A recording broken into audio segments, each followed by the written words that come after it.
Namaste. Welcome to our 62nd talk on the Bhagavad Gita. We are still in the 13th chapter, and we're ready for the 21st verse. I'm always amazed at the miracle that the Bhagavad Gita really is. The Shastras of India are incredible, for they present the truth, the reality, clearer than any other writings known in the world. Partly because Sanskrit is an absolutely perfect language which conveys exactly what the writer or speaker wants to convey. So these great sages, through that language, were able to express as much as was humanly possible. For they were able to express these great truths. And it never grows old. I first read it in 1960. I think of how many years ago that was. And every time I open it up, it's as wonderful as it was the very first time. All right, the 21st verse. The Purusha, that is the essential being, the Atma, the self, the pure spirit, abiding in Prakriti, within the energy field that we call creation or relative existence. It means vibrating energy, Prakriti. All right, the Purusha abiding in Prakriti experiences the Gunas, the qualities, the movements, the changes. So you might say the dance of the cosmic energy of Prakriti. This is really important because that's, in one sense, the only thing that goes on. Because it is truly, in a sense, a kind of cosmic dream. And you and I are dreaming these things. But we aren't really these things. We are always only the witness. But this is a kind of creative visualization, you could say. It's a kind of educational movie which we're co-directing with the supreme director, the absolute being, Ishwar. And therefore, it is not absolutely ultimately real, but it is also, as an experience, very real. And its effects are certainly real, although they keep changing both in their character and even in their intensity according to the development of our own consciousness. So the Purusha, abiding, centered in, Prakriti experiences the gunas, the qualities of Prakriti. Attachment to the gunas is a cause of its birth in good and evil wombs. Good can mean literally, morally positive, and evil negative. Also, it can mean fortunate and unfortunate, or you could even say unlucky uh, wombs, embodiments. And it's attachment to those things. We want the kind of let go, super mellow state of tamas, the stasis. We think of it as stability and security when it's not, because it's very next door to death.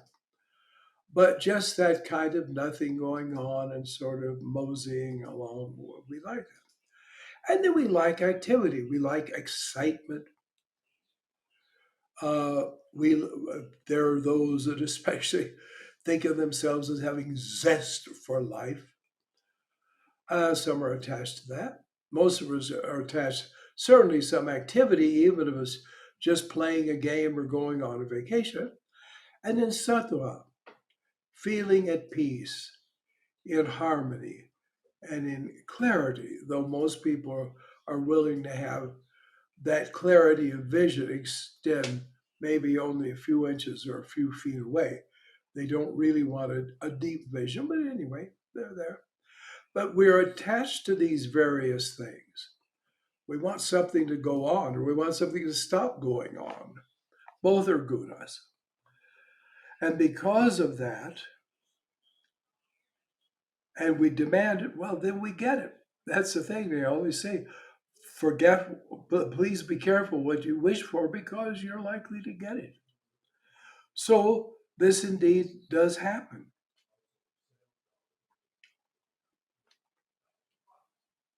The Supreme Spirit in this body is called the witness and the consenter, the supporter, the experience, the great Lord, and also the Supreme Self. This is not talking about you and I.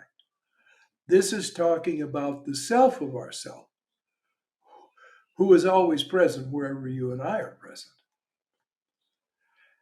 And therefore, in us, by us, through us, whichever way you want to put it, this infinite being is experiencing finite existence and is the witness. Consenter means in Sanskrit the one who allows, the one who permits.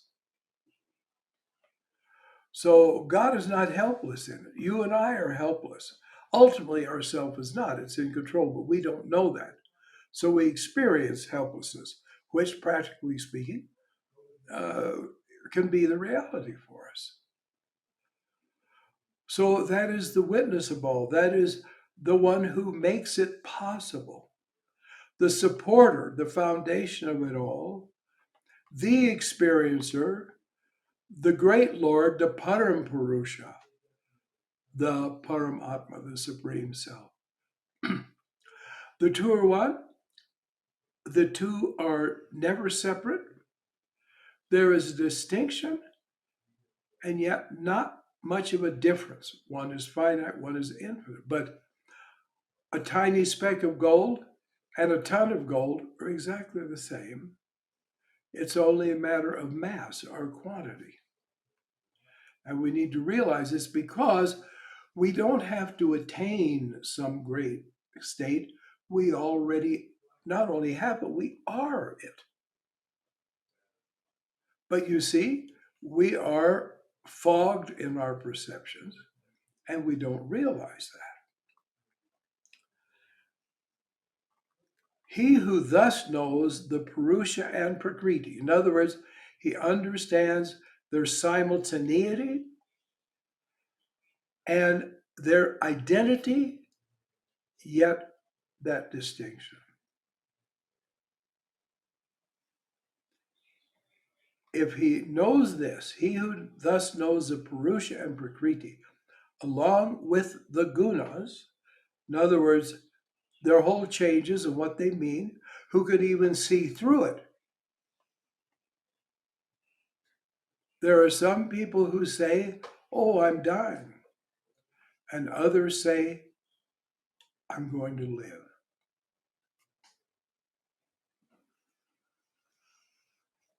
But he who knows this, whatever be his state of evolution, he shall never be born again. Now, that doesn't mean that he goes into the absolute, but it means the relative world doesn't fool him anymore. And it has no longer a magnetism to draw him back.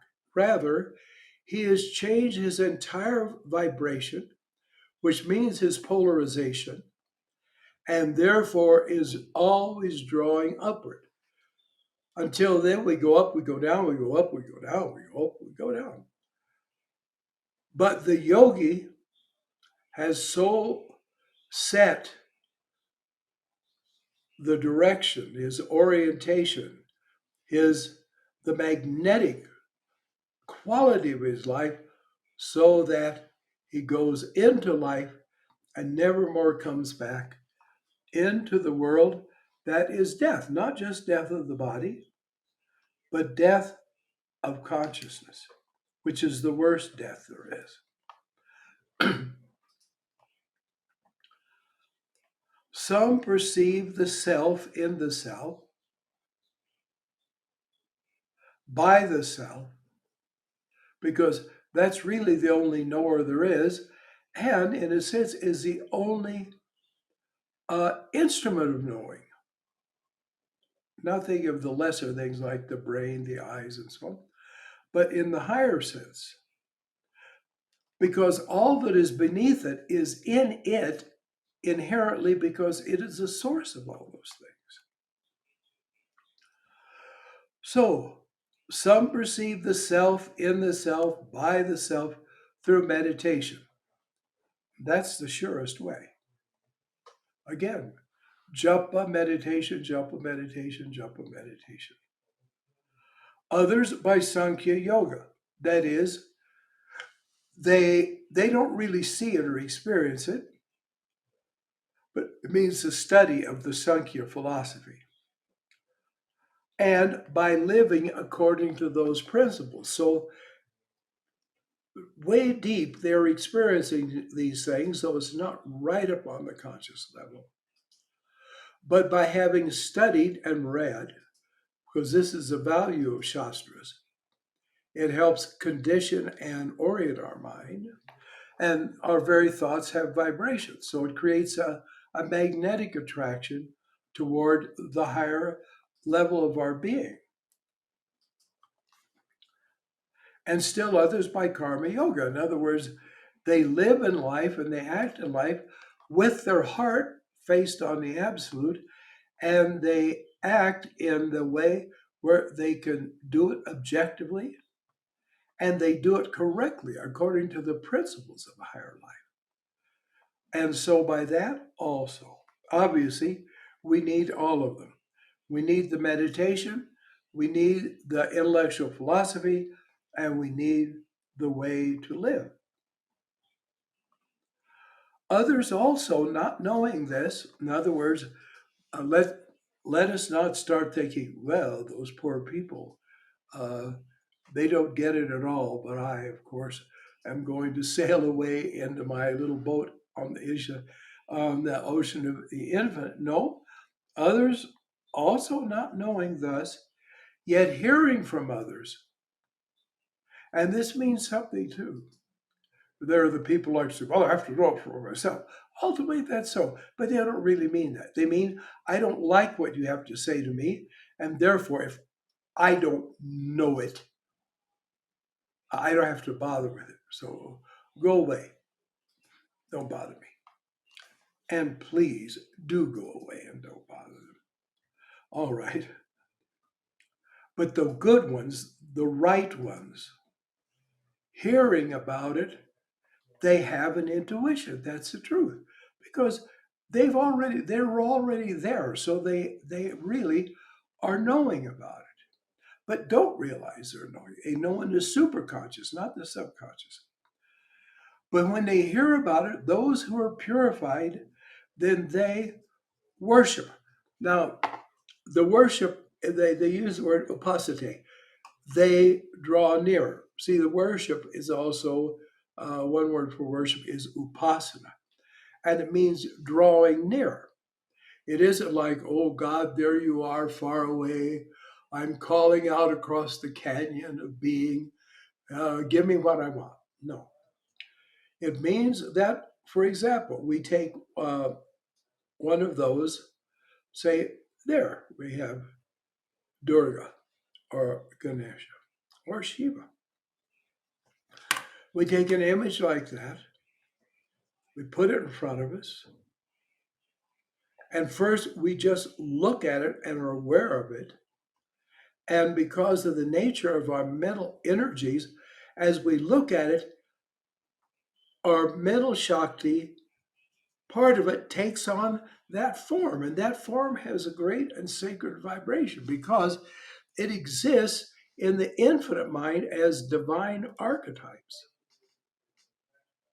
So just looking at it does something. But then we know the mantra Om Shri Durgaya Namah for Durga, Om Shri Ganeshaya Namah for Ganesha, Om Namah Shivaya for Shiva.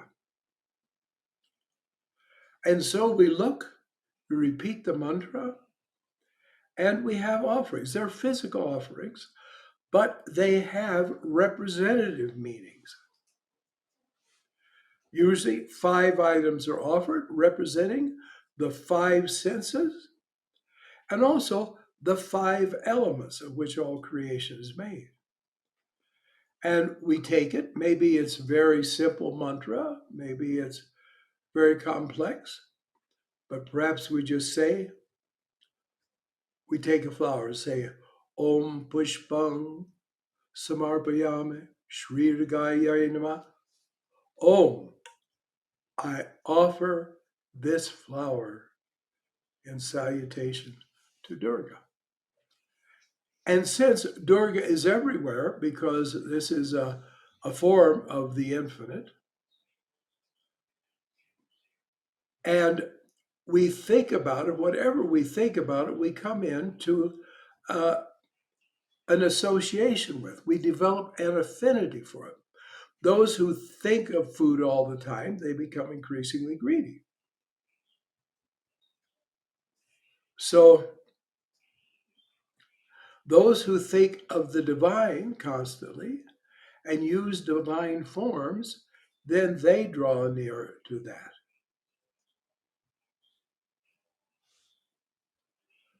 So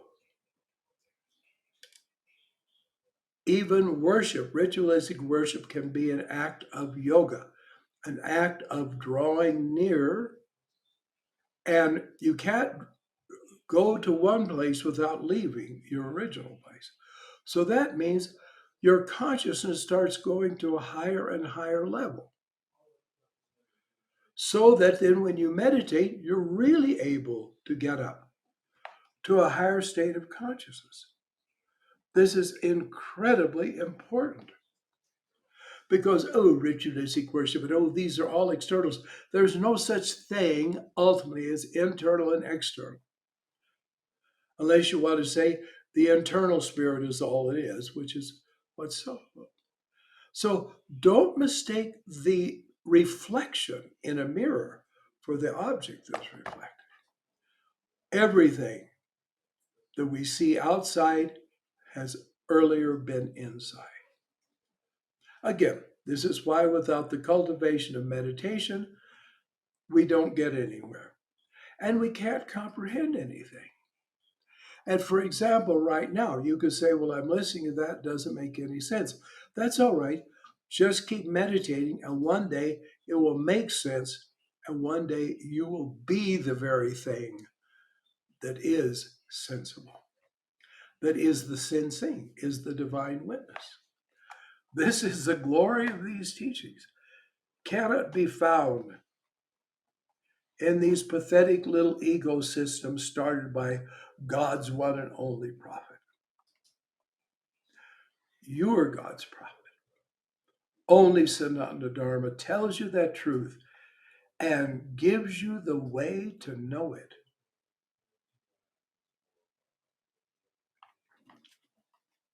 It isn't just the difference between a child and an adult, it's the difference between the born and the unborn. Those people are utterly unborn. They talk about being born again, some of them, but it's only guesswork. All right. So, they also cross beyond death, devoted to what they have heard. If you hear the right thing,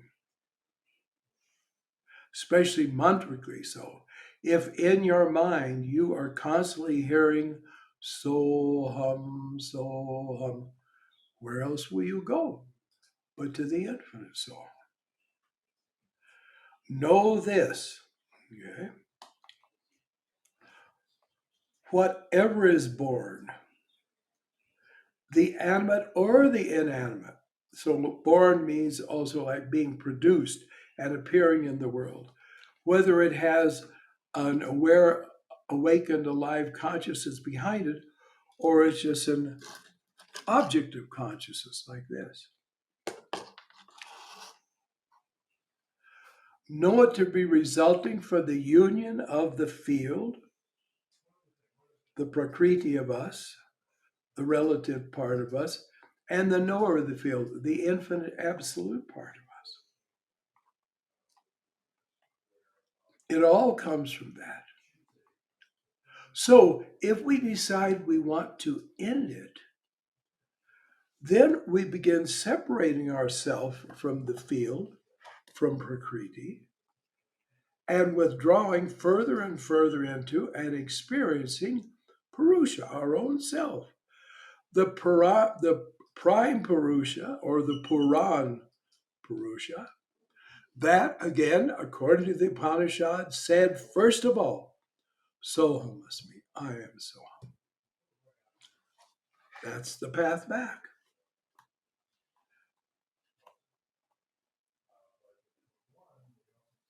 And that is the end of our time. Therefore, namaste, namaste. You've been most welcome, and you are welcome to return for Talk 63. Thank you for your attention